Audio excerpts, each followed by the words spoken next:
Hello everybody, before we get started, thank you for taking time out of your day or night for clicking on my video to hear my thoughts on the movie.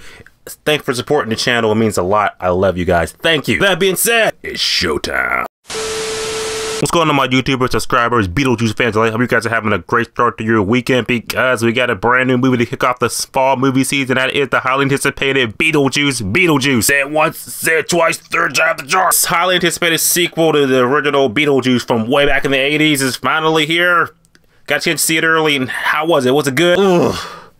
It was okay. Mid at best. It really hurts my soul because I'm just like, I went into this movie just like, okay, new Beetlejuice movie. We've been waiting like 30 years for it. Come on, sock it to me. Give me some new shit. I walked out of the movie pretty much like, this was just like watching the first movie again.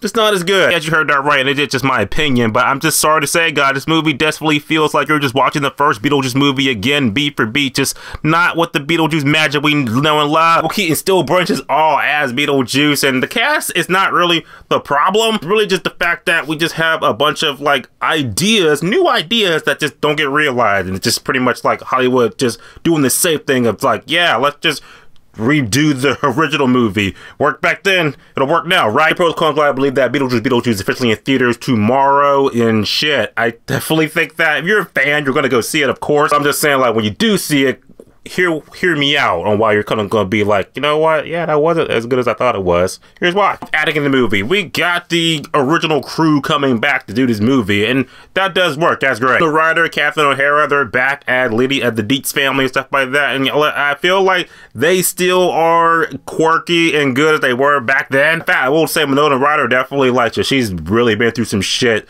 throughout between movies. I thought that she really played an adult Lydia that's going through some shit really good. I thought she was great. Daughter Jenna Ortega, I thought she was also a good addition too. She really played off of Lydia. Winona Ryder good as well too. I'm gonna kind of be like, she's like the new Lydia in the movie. I thought she was good too. How about Michael Keaton as Beetlejuice? He's still crazy out of his mind. I feel like Michael Keaton, it seems like when he comes back to these original roles that he's did back in the day and shit, he's still great in them. Kind of reminds us like why we loved him in the first place. Like I say, it was good as Batman, as good as Beetlejuice.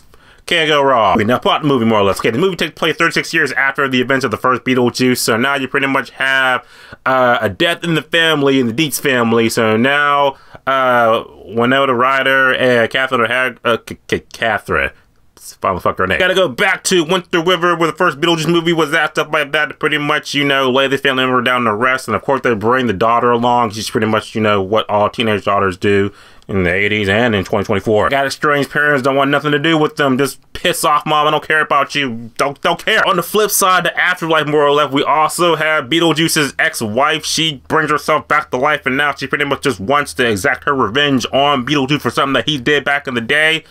And you have Beetlejuice just kind of just in the afterlife, just kind of just being Beetlejuice. Eventually, these plots kind of intersect, and now you pretty much just have another Beetlejuice movie.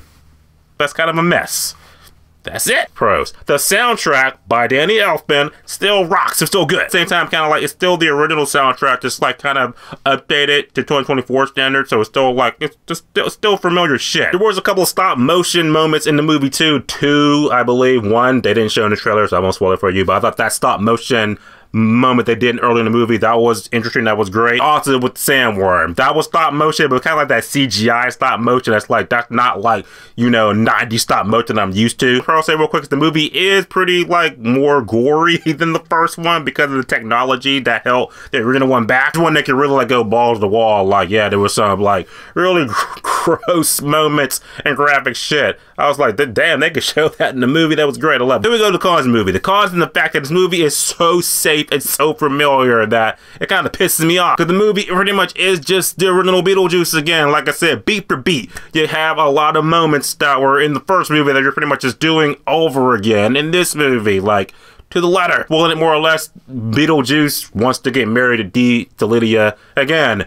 He did that in the first movie, now doing it in this movie again. That's another like heavy plot point. Also the fact that there are a lot of ideas that kind of get introduced into the movie, but they never get realized, or they just like get stomped out Like, what was even the point of that? All this build-up we had in the beginning of the movie, and then it's like, it gets just capped off midway through the movie to make way for Beetlejuice. It's like, why even do it at all? A quick example of the fact that I say that you would think the main villain, Beetlejuice's wife, she gets on the scene, but then she's kind of forgotten about throughout the movie. She's kind of like, oh, she's in the movie, totally forgot. And the fact that there's just like no new ideas in this movie, it's just so safe. It's just like, movie is banking on your nostalgia of like, remember Beetlejuice? Remember that Beetlejuice? And that's cool, but when you get past the member berry to shit, you're just left with a movie that's just like, why did it have to exist? It didn't do nothing new. Why did it exist? Why? And then the day, Beetlejuice, I said, it was a fun movie, but it's definitely a safe movie that doesn't bring anything new to the table except for the fact that it's just, you know, updated with 2024 graphics. Michael Keaton's still amazing as Beetlejuice, but I definitely feel like this is a movie that's like, at the end of the day, you're rewatching the original movie, so just watch the original movie. That being said, I think I'll just say that Beetlejuice easily a 5 out of 10, which is definitely a good time, just one time only. Beetlejuice officially theaters tomorrow. You'll see it, you're not gonna see it, type below, let me know your thoughts on it, and yeah, I hope you guys have a good time. I think I'll do a spoiler video tomorrow to really get in depth of why this movie is just lazy. And as always, subscribe. Until next time.